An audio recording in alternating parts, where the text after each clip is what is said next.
Bonsoir. Mesdames et messieurs. Halo, Assalamualaikum warahmatullahi wabarakatuh. Berjumpa kembali dengan mata pelajaran PPKN SMA Negeri 1 Anjatan. Ya, di bab yang pertama, di pertemuan akhir-akhir menuju bab yang kedua, saya Rizky Dwi Kamul Jamal akan membahas tentang materi kementerian dan lembaga pemerintahan non-kementerian, ya, atau disingkat dengan LPNK. Nanti saya akan membahas tentang pengertian kementerian, terus pasal yang mengatur tentang kementerian itu apa, terus tugas kementerian itu apa, dan macam-macam kementerian itu apa aja, batasnya sampai berapa jumlahnya. Selain itu saya akan membahas juga pengertian LPNK beserta lembaga-lembaga apa saja sih yang ada di dalam LPNK, atau lembaga apa aja yang disebut dengan LPNK. Nah, oke. Sebelum ke materi, saya mau bertanya dulu nih sebagai bentuk review tentang menteri nih ya, bukan review sih, lebih mengingatkan lagi. Ada nggak sih yang sudah tahu tentang antri kementerian? Ada nggak di sini? Semoga ada ya. Nah, kan teman-teman sering nih dengar kata-kata menteri atau kementerian baik di media sosial, televisi, media cetak dan lain-lain. Bahkan dalam obrolan-obrolan pun, bahkan atau ada cita-cita dulu ketika SD, SMP, bahkan sekarang ingin menjadi menteri.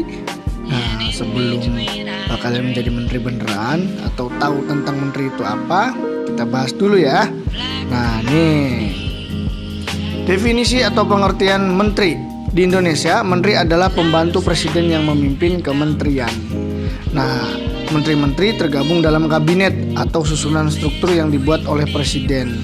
Setiap menteri membidangi urusan tertentu dalam pemerintahan, kecuali menteri koordinator.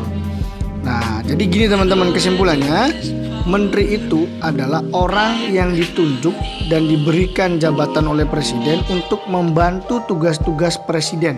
Sekali lagi, menteri itu adalah orang yang membantu tugas-tugas presiden. Kenapa tugas presiden dibantu? Karena presiden dan wakil presiden itu adalah lembaga eksekutif.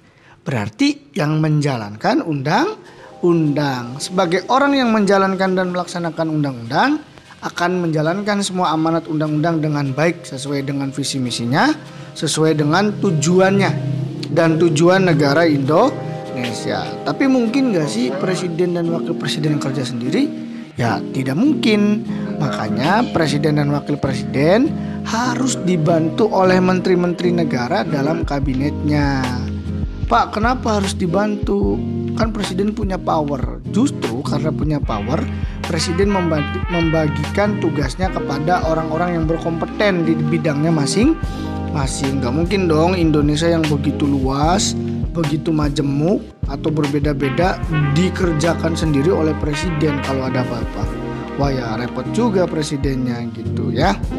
Itu pengertian menteri ya.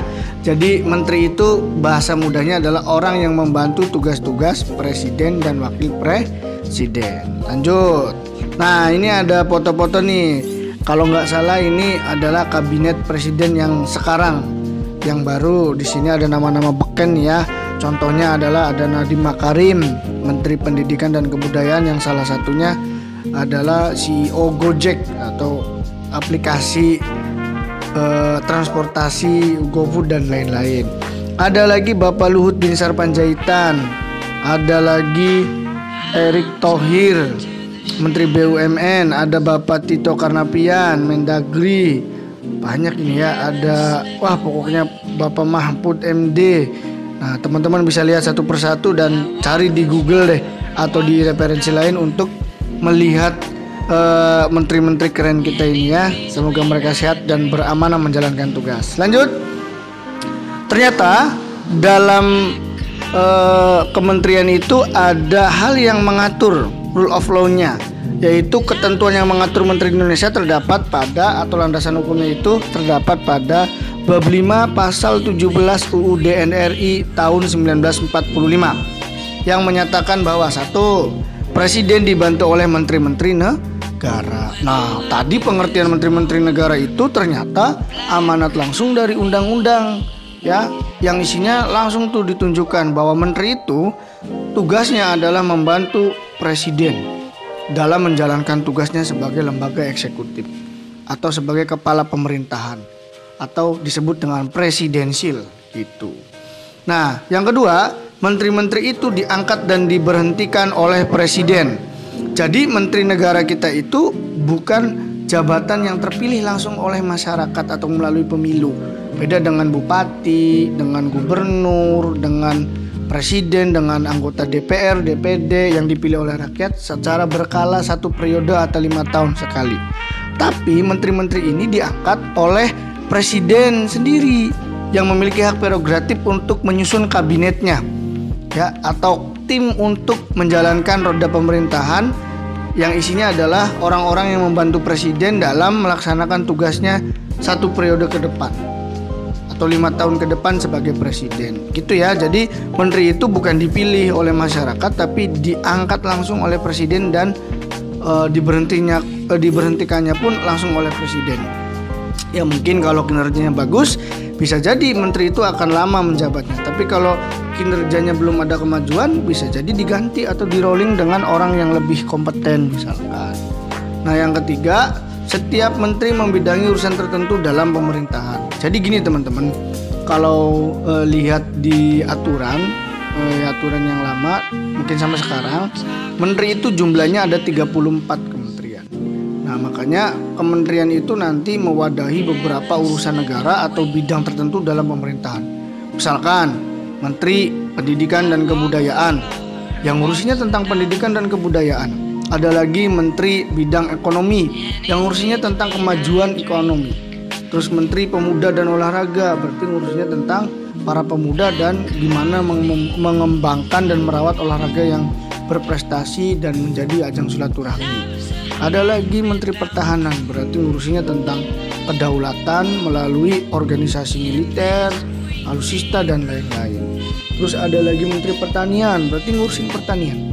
Jadi mereka itu punya tupoksi, tugas pokok dan fungsi dan tanggung jawab masing-masing. Mungkin nggak campur-campur deh, nggak mungkin Menteri Pertanian yang ngurusinya adalah Menhan atau sebaliknya Pertahanan diurusin Menteri Pendidikan, enggak, sesuai dengan kompetensi dan kemampuannya masing-masing. Yang keempat, nah, pembentukan, pengubahan dan pembubaran kementerian negara diatur dalam undang-undang. Jadi nanti walaupun presiden punya hak prerogatif dalam membentuk atau mengangkat dan memberhentikan kementerian atau menteri-menterinya, itu harus ada rule of law-nya atau aturan yang berlaku. Enggak seenaknya presiden misalkan dalam aturan 34 jumlah kementerian atau menteri ditambah jadi 36, nggak bisa. Semuanya harus berdasarkan aturan yang telah dibuat atau tercantum dalam undang-undang. Nah, sekali lagi, jadi Kementerian Negara kita diatur dalam bab 5 pasal 17 UUD RI tahun 1945. Nah, ini nih kecil-kecil ya, tapi nanti boleh dilihat di materinya Bapak share di PowerPoint-nya. Jadi jumlah kementerian itu banyak, ada dalam negeri, luar negeri, pertahanan sampai pemuda olahraga nih. Ya, itu adalah jumlah kementerian yang tersusun dalam kabinet presiden kita. Nah, masing-masing dari kementerian ini memiliki tugas pokok dan fungsi masing-masing. Ada Kementerian Pariwisata, Kementerian Agama dan lain-lain. Ya, banyak juga.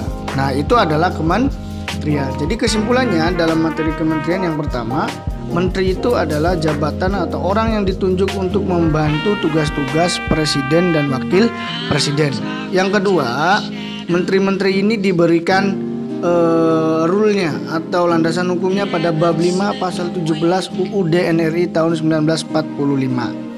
Nah, yang isinya 4 ya tadi sudah dibaca oleh Bapak. Nah, jumlah kementerian itu hampir 34 ya, itu jumlah maksimal. Nah, menteri-menterinya banyak ya, mulai dari dalam negeri, luar negeri, hukum dan HAM, keuangan, SDM, BUMN, kesehatan, sosial, agama dan lain-lain. Itu tentang kementerian di Indonesia. Nah, sekarang ada lembaga pemerintah non kementerian. Berarti lembaga ini dibentuk oleh pemerintah tapi bukan dalam naungan kementerian atau di bawah komando kementerian mungkin ya. Nah, lembaga ini dibuat untuk membidangi urusan tertentu juga. Ya, misalkan kayak nih ada BNN, Badan Narkotika Nasional. Berarti badan ini independen dalam mengurusi atau memberantas narkotika di lingkungan nasional. Ada lagi KPK, ya. Ada lagi KPK itu Komisi Pemberantasan Korupsi. Ada lagi Lembaga Sandi Negara. Ada Perpusnas, Perpustakaan Nasional. Ada lagi Arsip Nasional. Ada lagi Badan Intelijen Negara. Ada lagi BKN. Wah, banyak pokoknya. Ya, tapi ini bukan kementerian, melainkan lembaga yang dibuat oleh pemerintah. Nah, ya awas bedanya kalau kementerian tadi langsung arahnya ke presiden dalam membantu secara langsung. Kalau badan ini diciptakan oleh pemerintah yang membantu pemerintah juga, tapi bukan kementerian. Ya, itu saja mungkin. Nanti tolong teman-teman dicatat di dalam bukunya masing-masing, dibuat resume, dan nanti kita akan bahas dan Bapak berikan pertanyaan di minggu selanjutnya. Terima kasih, salam sehat. Saya akhiri pertemuan kali ini atau materi kali ini. Assalamualaikum warahmatullahi wabarakatuh.